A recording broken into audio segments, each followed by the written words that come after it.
As we turn the wheel into spring, a threshold time of rebirth and renewal, many are being initiated into vaster and deeper levels of soul embodiment. Soul embodiment is the process of bringing or incarnating more of the soul down into the body vehicle, and simultaneously bringing the frequency of the body vehicle up to meet the soul. A union of the higher and human self, if you will. This is not an all-at-once process, but rather something that happens gradually over time. As we move through our journey, we are given endless opportunities. Sometimes feel a bit more like challenges, though.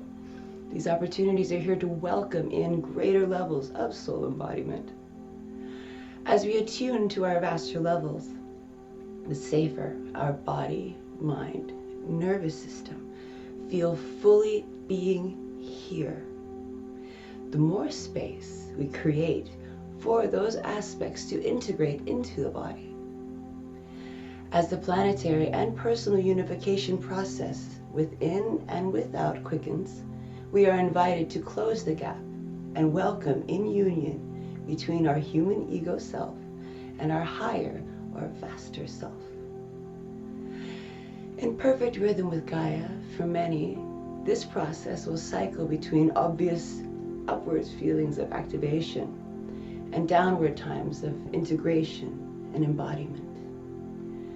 2020 was a year of great influxes, upgrades, and activations. Many are now being initiated into widening and strengthening the capacity of the hardware in order to bring the software upgrades fully online. To expand the capacity of our hardware, there is often an essential and intuitive focus on spinal health and thus the entire nervous system.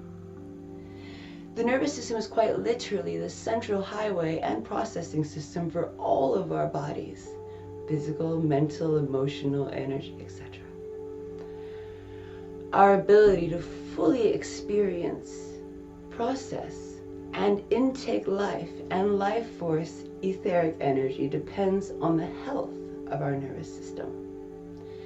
As you widen the capacity for your hardware and bring higher octaves or software upgrades into the system, you will feel as though you are running more slowly and calmer, while reality is in fact moving seemingly faster. It's active presence, soft discipline, and a focused grace. Like water, your entire experience of reality will be transformed. On a more subtle level, the uptick in focus on hardware health is enabling for what can only be described as a widening window to connect and unify your nervous system with both the true crystalline grid, which you can think of as the Earth's nervous system, and the vaster heavenly nervous system. The feeling you experience after laying in the grass or on the beach in the sun or in a beautiful meditative experience in the higher realms is just a taste of what both regulation and unification with the vaster earth and universal nervous systems feels like. There will be an ongoing split feeling among those who are committed to soul embodiment, integration, purity, and clearness, and those who aren't at this time. What other people are choosing and why is quite frankly none of our business and not a problem to solve. We choose our highest timelines and let go of the need to control, judge, or make assumptions about anyone's divine path. Many will find that subsets of the spiritual communities and timelines that they once felt drawn to now feel off. Even if the offness can't be tracked clearly, the feeling itself will be enough to alert your system that this person, group, practice, identity, community, place, transmission, or way of being is no longer for you. Again, this is not the same mechanic as being in opposition to or defense against something, not but simply processing anything that does not belong to us in regards to the dissonance or completion, seeing neutrally and clearly that which is no longer acceptable for you, and consciously, willfully choosing something different.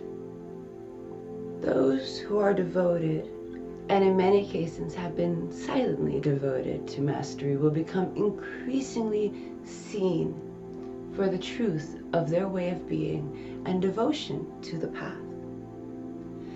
These beings have been called the hidden masters, and as expired old soul contracts are dissolving, many of them will begin to receive the recognition and support required to bring their work and energy to greater places in the collective if this is part of the plan.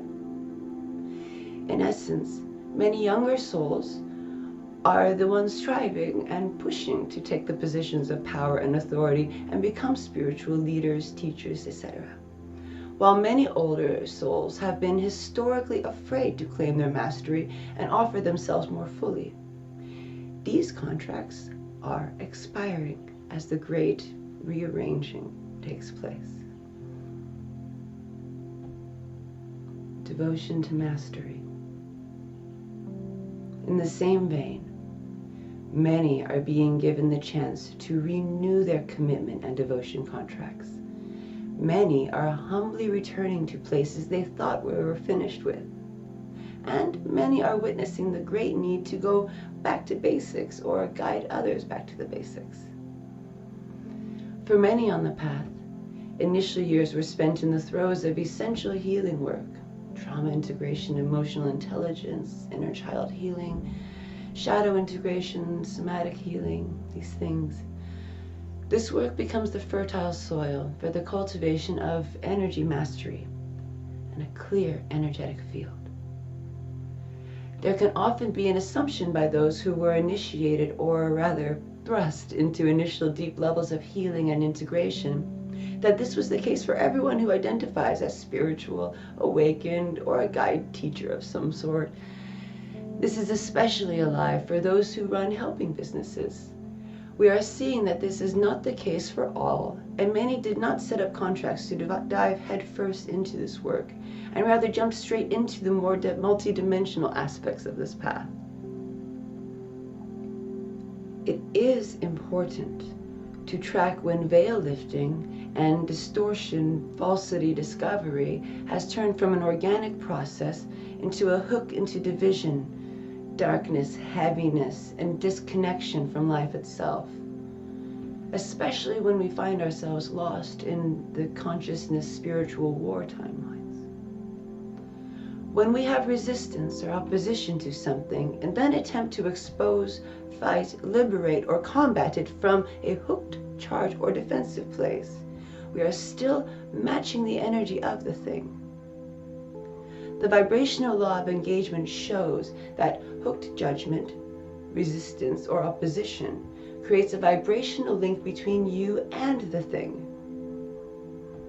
Thus, many become energetically enmeshed with the thing or persons or idea they are actually against.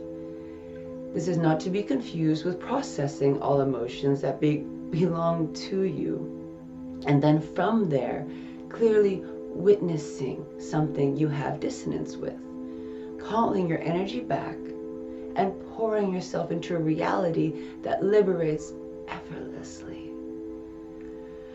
True liberation occurs when we are no longer matching the energy of that which we wish to free, when we transfer from feeding power into providing high magnetic harmonization to all that comes into our field. When we can see all neutrally and clearly for exactly what it is, and then be the divine director of where our energy goes and what it creates.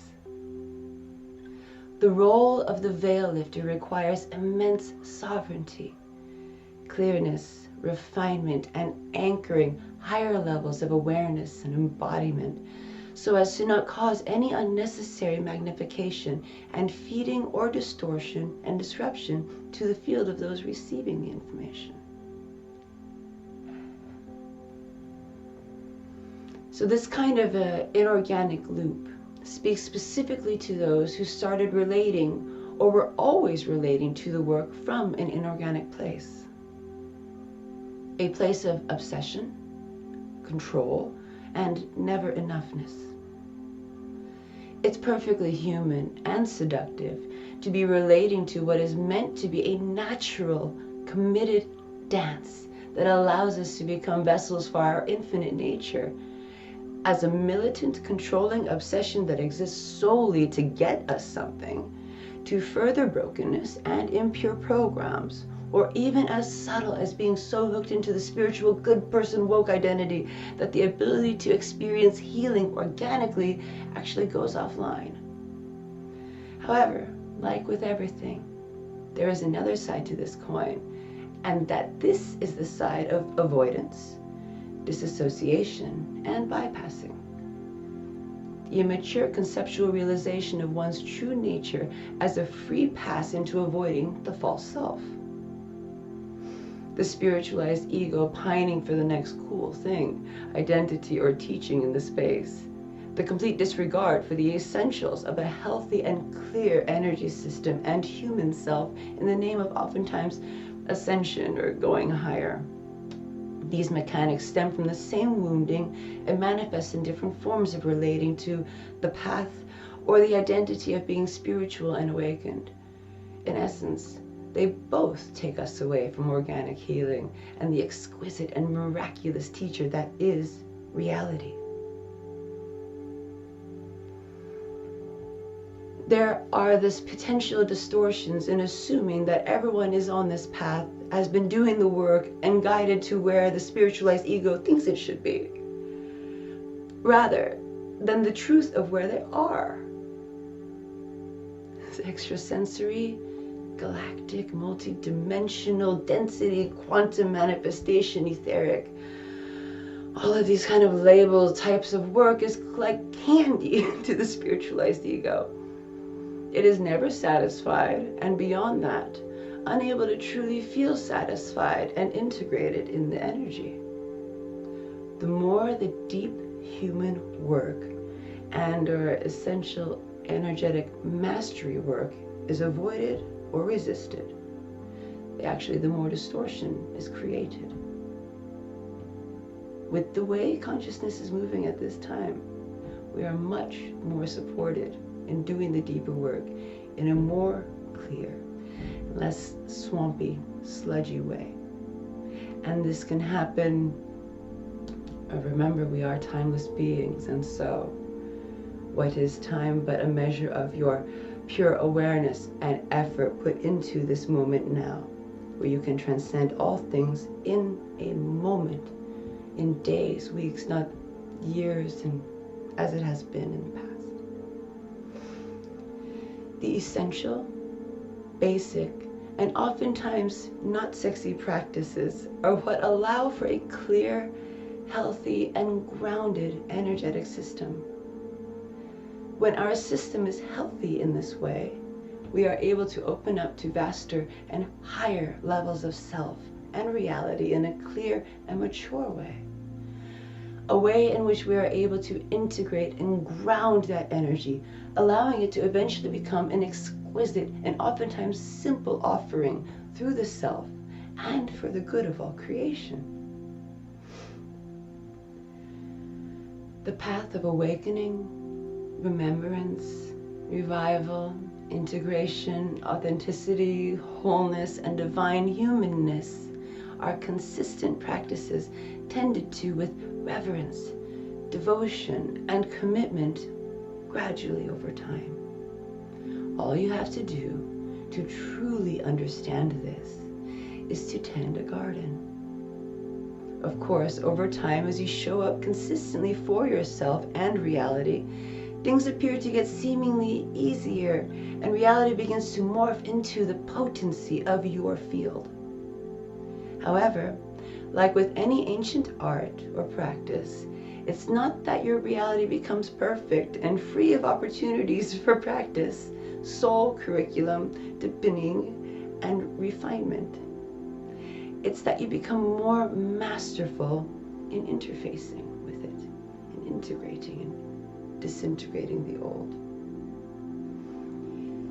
Consistency creates a vaster landscape for bliss to thrive. Suffering becomes an ally. Subtle energetic awareness becomes your primary guidance system. Complexity transmits through you as simplicity. The rush to get somewhere is transformed into harmonizing with and deeply trusting the organic nature of your being and reality itself. Devotion to mastery dissolves into becoming a living, breathing expression of the practice and the path itself. And so as we turn the wheel into spring, we begin to feel with the mind and think with the body as the soul embodiment begins to sing and echo from your core the radical authenticity in all that you are and so much more.